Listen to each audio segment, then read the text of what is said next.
Crime ಅನ್ನೋದಕ್ಕೂ ಕೂಡ ನಡೆದ ಅಪರಾಧಕ್ಕೂ ಕೂಡ ಸಮರ್ಥನೆಯನ್ನ ಮಾಡಿಕೊಂಡು ಇದು ಈ ಪಕ್ಷದಿಂದ ಹಿಂಗಾಯ್ತು ಈ ಪಕ್ಷದಿಂದ ಹಂಗಾಯ್ತು ಅನ್ಕೊಂಡು ಇಷ್ಟು ದಿನ ಧರ್ಮಾಧಾರಿತ ಆಯ್ತು ಸರ್. ಇನ್ಮೇಲಿಂದ ಕ್ರೈಮ್ ಆಧಾರಿತ ಚುನಾವಣೆಯನ್ನ ಎದುರಿಸುವ ದೌರ್ಭಾಗ್ಯ ಕರ್ನಾಟಕದ ಜನಕ್ಕೆ ಬಂತ ಅಂತ ನಾನು ಆಗ್ಲೇ ಅಲ್ಲಿ ಒಳಗಡೆ ಕೂತಾಗ ಉಷಾ ಅವ್ರಿಗೆ ಹೇಳ್ತಾ ಇದ್ದೆ, ನಾನು ಪ್ರತಿಯೊಂದು ಚುನಾವಣೆಗೂ ನಮ್ಮ ರಾಜಕೀಯ ಸಂವಾದದ ಗುಣಮಟ್ಟ ಕೀಳು ಮಟ್ಟಕ್ಕೆ ಇಳಿತಾ ಹೋಗ್ತದೆ ಅಂತ. ಅದು ಹಾಗೆ ಆಗಿದೆ ಕಳೆದ 20 ವರ್ಷನ ಗಮನಿಸಿದ್ರೆ. Every 5 years the political discourse has only fallen lower and lower. ಇದಕ್ಕಿಂತ ಎಷ್ಟು ಕೆಳಗೆ ಹೋಗ್ತೋ ಗೊತ್ತಿಲ್ಲ ನನಗೆ. But coming back to this debate, Indian Penal Code ಈಗ ಭಾರತ ನ್ಯಾಯ ಸಂಹಿತೆ ಅಂತ ಮಾಡಿದ್ರು. ಈಗ ಹೆಚ್ಚು ಕಡಿಮೆ ಅದೇ ಕ್ಲಾಸ್ ಇದೆ ಅದರಲ್ಲಿ ಕೊಲೆಗೆ, ಕಳುವಿಗೆ, ಮಾನಹಾನಿಗೆ, ಅತ್ಯಾಚಾರಕ್ಕೆ ಶಿಕ್ಷೆಗಳಿದ್ದಾವೆ. They are defined. IPC ಯಾವುದೇ ಸೆಕ್ಷನು ಲವ್ ಜಿಹಾದ್ ಅಂತ ಇಲ್ಲ. ಲವ್ ಜಿಹಾದ್ is a political word, it is not a legal word. It is word coined by politicians for the politics.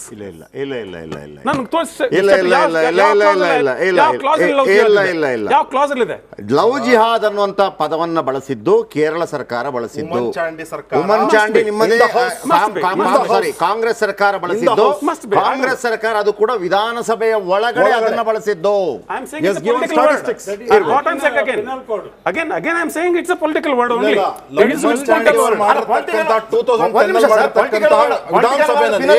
ಯಾವಾಗ ಈಗ ಯಾವಾಗ ಅದು ದೊಡ್ಡ ಚರ್ಚೆಗಳಾಗತ್ತೆ ಮುಂದಿನ ದಿನಮಾನಗಳಲ್ಲಿ.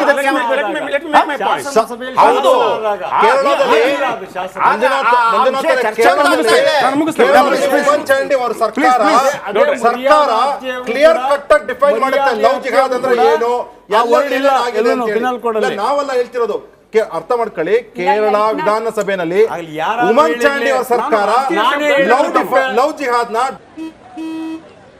ನಡಿ ಈಗ ಶುರು ಮಾಡೋಣ. ಕೇಸರಿಯಿಂದ ಮನೋಲ್ಲಾಸ ಮನಸ್ಸು ಮತ್ತೇರಿ ಕುಣಿದಾಡಿದೆ ನೋಡು, ಮನಸ್ಸು ಮತ್ತೇರಿ ಕುಣಿದಾಡಿದೆ ನೋಡು. ಕ್ಷಣ ಕ್ಷಣವೂ ಆಚರಿಸಿ ಕೇಸರಿ ಹಬ್ಬ. ವಿಮಲ್ ಬಾಯಲ್ಲಿ ಹೇಳಿ ಕೇಸರಿ ಡಿಫೈನ್ ಮಾಡಿ ಅದು ಎಲ್ಲೆಲ್ಲ ಏನೇನಾಗಿದೆ ಅಂತ ಹೇಳಿ. ಇನ್ಫ್ಯಾಕ್ಟ್ ಅದು ಕಾಯಿನ್ ಆಗ್ಬೇಕು ಅಂತ ಉಮ್ಮನ್ಚಾಂಡಿ ಅವರು ಹೌಸಲ್ಲಿ ಹೇಳಿರೋದು. ಇಟ್ಸ್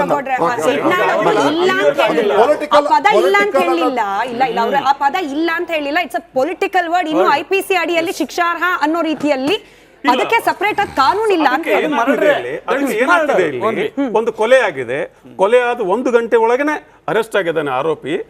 ಇನ್ನ ಪೊಲೀಸರು ಯಾವುದೋ ಒಂದು ಕ್ರೈಮ್ಗೆ ಮೋಟಿವ್ ಹುಡುಕ್ತಾರಲ್ಲ, ಏನು ಯಾವ ಕಾರಣಕ್ಕೆ ಆತ ಮಾಡಿದ ಆ ಕಾರಣಕ್ಕೋಸ್ಕರ ಊಹಾಪೋಗಳು ಆಚೆಯಿಂದ ಈಚೆಯಿಂದ ಹರಿದಾಡ್ತೇವೆ. And that has got politicised. One thing, ಮೊದಲ ಹಂತದ ಚುನಾವಣೆ ಆದ ನಂತರ ಶೆಟ್ರು ಆವಾಗಲೇ ಹೇಳಿದ್ರಲ್ಲ, ಈ ನಮ್ಮ ರಾಜಕೀಯ ಸಂವಾದ ಯಾಕೆ ಕುಸಿತ ಬಂತು ಅಂದರೆ ಬಹುಶಃ ಎಲ್ಲಿಯೋ, ಯಾಕೆ ಒಬ್ಬ ಪ್ರಧಾನಮಂತ್ರಿ ಒಂದು ಸಮುದಾಯವನ್ನು ನುಸುಳುಕೋರರು, ಅನೇಕ ಹೆಂಡ್ರನ್ನಾಗೋರು, ಅನೇಕ ಮಕ್ಕಳನ್ನು ಹೇರೋರು ಅಂತ ಒಂದು ಸ್ಟೀರಿಯೋಟೈಪಿಂಗ್ ಮಾಡೋದಿದೆಯಲ್ಲ ಒಬ್ಬ ಪ್ರಧಾನಮಂತ್ರಿ. He still my prime minister. He is prime minister of Muslims also. He is prime minister of those who he is accusing of whatever. ಅವ್ರಿಗೂ ಪ್ರೈಮ್ ಮಿನಿಸ್ಟರ್ನೇ. ಅವರು ಮಾತಾಡೋದು ಮತ್ತು ಈ ಒಂದು ಭಾಷಣದಲ್ಲಿ ಆವಾಗಲೇ ನಾವು ಕ್ಲಿಪ್ ನೋಡಿದ್ವಲ್ಲ, ಇದರಲ್ಲಿ ನೇಹಾ ಹತ್ಯೆ ಕೇಸನ್ನು ಯಾಕೆ ಅಲ್ಲಿ ಯೂಸ್ ಮಾಡ್ತಾರೆ? ಯಾಕಂದ್ರೆ ಅಲ್ಲಿ ಕಾನ್ಸ್ಟಿಟ್ಯೂನ್ಸ್ ಇದೆ, ಅಲ್ಲೊಂದು ಹಿಂದುತ್ವ ಕಾನ್ಸ್ಟಿಟ್ಯೂನ್ಸ್ ಇದೆ. ಅದನ್ನ ಹಿ ಇಸ್ ಅಪೀಸಿಂಗ್ ಟು ದ್ಯಾಟ್. ಆದರೆ ನಿಜವಾಗ್ಲೂ ನೀವು ಮುಂಚೆ ನಿಮ್ಮ ಓಪನಿಂಗ್ ರಿಮಾರ್ಕ್ಸ್ ಕೇಳಿದ ಬಹಳ ಮುಖ್ಯದ ಪ್ರಶ್ನೆಗಳು. ಇಲ್ಲಿನ ಆರ್ಥಿಕತೆ ಏನಾಗಿದೆ? ಪ್ರಣಾಳಿಕೆ ಇದು 3ನೇ ಪ್ರಣಾಳಿಕೆ ಈ NDA ಸರ್ಕಾರದ್ದು. ಹಿಂದಿನ 2 ಪ್ರಣಾಳಿಕೆಯಲ್ಲಿ ಕೊಟ್ಟಂತ ಭರವಸೆಗಳು ಏನಾಗಿವೆ ಅದನ್ನು ನಾವು ಚರ್ಚೆ ಮಾಡಬೇಕಲ್ವಾ? ಮೋದಿ ಅವರಿಗೆ ಪ್ರಶ್ನೆಗಳನ್ನ ಕೇಳಬೇಕಲ್ಲ ನಾವು? ಅಥವಾ ಕಾಂಗ್ರೆಸ್ ಆಡಳಿತದಲ್ಲಿ ಏನು ಸರಿ ಏನು ತಪ್ಪಾಗಿದೆ ಅದನ್ನು ಪರಿಶೀಲನೆ ಮಾಡಬೇಕಲ್ವಾ? ಗುಣಾತ್ಮಕವಾಗಿ ಚರ್ಚೆ ಮಾಡಬೇಕಲ್ವಾ? ಡಾಲರ್ ಬೆಲೆ 30 ರೂಪಾಯಿಗೆ ತರ್ತೇವೆ ಅಂತ ಹೇಳಿದ್ರಿ, ಪೆಟ್ರೋಲ್ ಬೆಲೆ 30 ರೂಪಾಯಿ ತರ್ತೇವೆ ಅಂತ ಹೇಳಿದ್ರಿ, 2 ಕೋಟಿ ಉದ್ಯೋಗ ಕೊಡ್ತೇವೆ ಅಂತ ಹೇಳಿದ್ರಿ, ಮತ್ತು ರೈತರ ಆದಾಯವನ್ನು ದ್ವಿಗುಣಗೊಳಿಸ್ತೀವಿ ಅಂತ ಹೇಳಿದ್ರಿ. ಪ್ರಶ್ನೆ ಕೇಳಬೇಕಾದವರು ಕೇಳ್ತಿಲ್ಲ, ಉತ್ತರ ಕೊಡಬೇಕಾದವರು ಕೊಡ್ತಿಲ್ಲ. ಅಂದ್ರೆ ಯಾರು ಬೇಕಾಗೇ ಇಲ್ಲ ವಿಚಾರ. ಸೇವ್ ಅವರ್ ಡಾಟರ್ಸ್ ಅಂತ ಅಲ್ಲಿ ನ್ಯೂಯಾರ್ಕ್ ಅಲ್ಲಿ ನಡೀತಾ ಇದೆ. ಅದೇ ಒಂದು ನಿಮಿಷ, ಸೇವ್ ಅವರ್ ಡಾಟರ್ಸ್ ನ್ಯೂಯಾರ್ಕ್ ಅಲ್ಲಿ ನಡೀತಾ ಇದೆ. ಯಾಕೆ ಸೇವ್ ಅವರ್ ಡಾಟರ್ ಅಂದ್ರೆ ನೇಹಾ ಮಾತ್ರ ಇವರ್ daughter? There are no daughters in Hassan, there are no daughters in Manipur. Why only she is your daughter? ಈ ದೇಶದ ಪ್ರತಿಯೊಬ್ಬ ಮಹಿಳೆನೂ ನಿಮ್ಮ ಡಾಟರ್ ರೀ. ಬೇಟಿ ಬಚಾವ್ ಬೇಟಿ ಪಡಾವ್ ಅಂತೀರಿ, ಕಿಸ್ಕಿ ಬೇಟಿ ಕಾಂಕಿ ಬೇಟಿ. ಇಲ್ಲಿ ಒಂದು ಆಭಾಸಕರವಾದ ಒಂದು ಚರ್ಚೆ, ಇದು ಕುಸಿಯೋದು ಮಾತ್ರ ಅಲ್ಲ, ಚರ್ಚೆ ಆಭಾಸಕರವಾಗ್ತಿದೆ.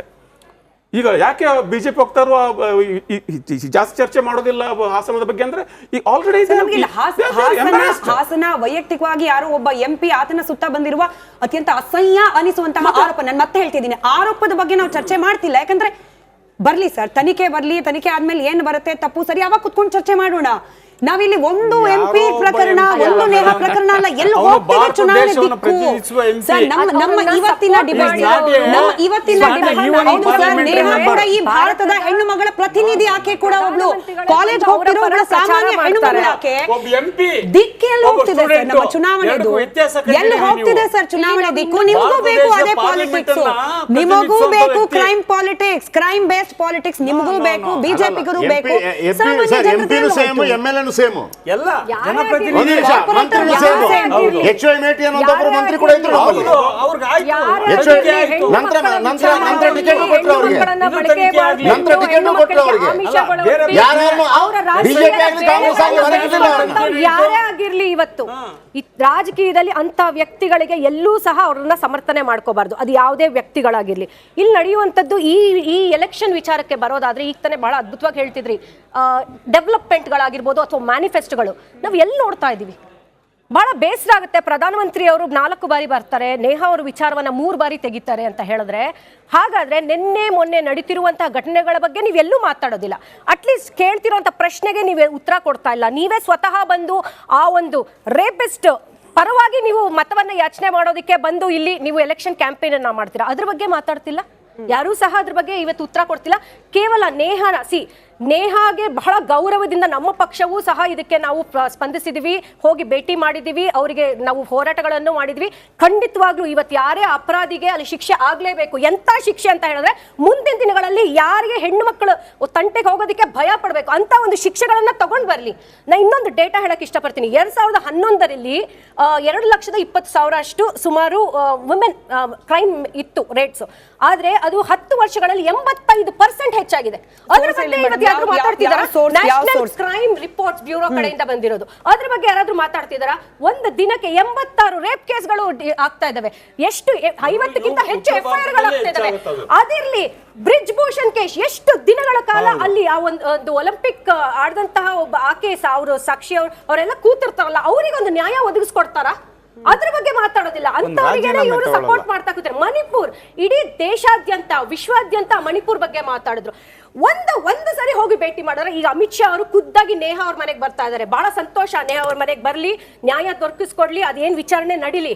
ಆದ್ರೆ ಮಣಿಪುರಲ್ಲಿ ಇರುವಂತ ಹೆಣ್ಮಕ್ಳು ಅಲ್ವಾ ಇವ್ರ ಕಡೆಗೆ ಇವತ್ತು ಒಂದು ರೇಪಿಸ್ಟ್ ವಿಡಿಯೋಗಳನ್ನ ಬಿಡುಗಡೆ ಮಾಡ್ತಿದ್ದಾರೆ, ಅದು ಹರಿದಾಡ್ತಾ ಇದೆ. ಅದನ್ನ ನಿಲ್ಸೋದಕ್ಕಾಗಿ ಯಾವುದೇ ರೀತಿ ಪ್ರಯತ್ನಗಳು ನಡೀತಿಲ್ಲ. ಅದ್ರ ಬಗ್ಗೆ ಮಾತಾಡ್ತಿಲ್ಲ. ಅವ್ರು ಏನ್ ಮಾಡಿದ್ರು, ಹಾಸನದ ಹೆಣ್ಮಕ್ಳು ಏನ್ ಮಾಡಿದ್ರು? ಇವತ್ತು ಬಹಳ ಬೇಸರ ಆಗುತ್ತೆ. ಇವತ್ತೊಂದು ಮಹಿಳೆಯಾಗಿ ನಾನೊಂದು ಚಾನೆಲ್ ಅಲ್ಲಿ ಕೂತ್ಕೊಂಡು ಮಹಿಳೆಯನ್ನ ಒಂದು ವಿಚಾರವನ್ನ ಮಾಡ್ಕೊಂಡು ಇವತ್ತು ಎಲೆಕ್ಷನ್ ಪ್ರಚಾರ ಮಾಡ್ತಿದ್ದಾರಲ್ಲ, ನಿಜವಾಗ್ಲೂ ಒಬ್ಬ ಪ್ರಧಾನಮಂತ್ರಿಗೆ ಇದು ನಾಚಿಕೆ ಆಗುವಂತ ವಿಚಾರ. ಅಶೋಕ್ ಗೌಡ್ರೆ, ಈಗ 2ನೇ ಹಂತದ ಚುನಾವಣೆ ಬಹುತೇಕ ಉತ್ತರ ಕರ್ನಾಟಕ ಭಾಗದಲ್ಲಿರ್ತಕ್ಕಂಥ ಜಿಲ್ಲೆಗಳಲ್ಲಿ, ಅದಕ್ಕೇನೆ ಪದೇ ನೇಹಾ ವಿಚಾರವನ್ನ ಪ್ರಸ್ತಾಪ ಮಾಡ್ತಿದ್ದಾರೆ. ನೇಹಾ ಮರ್ಡರ್ ಕೂಡ ವೋಟ್ ಬ್ಯಾಂಕ್ ಆಗಿ ಬಿಜೆಪಿ ಬಳಕೆ ಮಾಡ್ಕೊಳ್ತಿದೆ, ಅದಕ್ಕೆ ಮೌತ್ ಪೀಸ್ ಆಗಿ ಪ್ರಧಾನಿಗಳನ್ನ ಬಳಕೆ ಮಾಡ್ಕೊಳ್ತಿದ್ದಾರೆ ಆರೋಪ ಬರ್ತಾ ಇದೆ. ಇದು ನೋಡಿ, ಕರ್ನಾಟಕದಲ್ಲಿ ನೇಹಾ ಅಂತಕ್ಕಂಥದ್ದು ಏನು ಕಾಣಿಸ್ತಿದೆಯಲ್ಲ, ಕಳೆದ 11 ತಿಂಗಳಲ್ಲಿ ಕಾಂಗ್ರೆಸ್ ಸರ್ಕಾರ ನಡ್ಕೊಂಬಂದಿರತಕ್ಕಂಥ ಹಾದಿನ ಮಾತ್ರ ನಾವು ಮಾತಾಡ್ತಿದ್ದೀವಿ.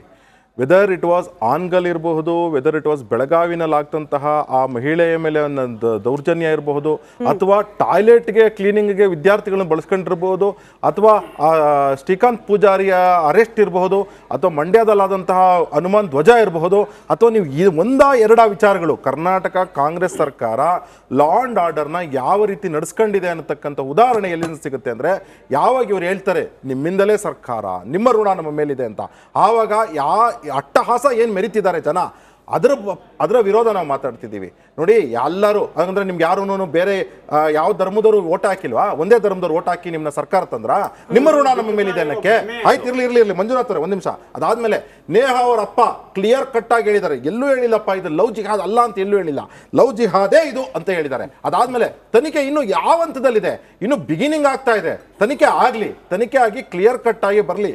ನೋಡಿ, ಲವ್ ಜಿಹಾದ್ನ ಎಕ್ಸ್ಪ್ಲೈನ್ ಮಾಡಿರ್ತಕ್ಕಂಥ ಹುಮನ್ ಚಾಂಡಿ ಅವರು ಇಂತಹ ಪ್ರಕರಣಗಳಲ್ಲಿ ಸೀರಿಯಸ್ ತನಿಖೆ ಆಗಬೇಕು ಅಂತ ಕೇರಳ ಹೌಸಲ್ಲಿ ಮಂಡನೆ ಮಾಡಿದ್ದಾರೆ ನಿಮ್ಮ ಕಾಂಗ್ರೆಸ್ ಪಕ್ಷದವರು. ಅದಾದ್ಮೇಲೆ ಬಿಜೆಪಿ ಮಾಡಿರ್ತಕ್ಕಂಥ ಡೆವಲಪ್ಮೆಂಟ್ ವಿಚಾರಗಳನ್ನ ಯತ್ನಾಳ್ ಅವರು ಮತ್ತು ಉಷಾ ಅವರು ಕೇಳ್ತಾರೆ. ನಾನು ಹೇಳ್ತೀನಿ ನೋಡಿ, ಸೋಷಿಯಲ್ ವೆಲ್ಫೇರ್ನ ಸ್ಕೀಮ್ಸ್ ತೆಗೆದುಕೊಳ್ಳಿ, ಯಾವ ರೀತಿ ಹೆಣ್ಣುಮಕ್ಕಳಿಗೆ ಸಬಲೀಕರಣ ಆಗಿದೆ ಅಂತ ತೆಗೆದುಕೊಳ್ಳಿ. ಒಂದು ಸ್ವಚ್ಛ ಭಾರತ್ ಅಭಿಯಾನ ಇರಬಹುದು, ಅದಾದ್ಮೇಲೆ ಒಂದು ಉಜ್ವಲ ಯೋಜನೆ ಇರಬಹುದು, ಹರ್ ಘರ್ ಜಲ್ ಇರಬಹುದು, ಸ್ಕಿಲ್ ಡೆವಲಪ್ಮೆಂಟ್ ಇರಬಹುದು, ಮುದ್ರಾ ಯೋಜನೆ ಇರಬಹುದು, ಜನ್ಧನ್ ಅಕೌಂಟ್ ಇರಬಹುದು.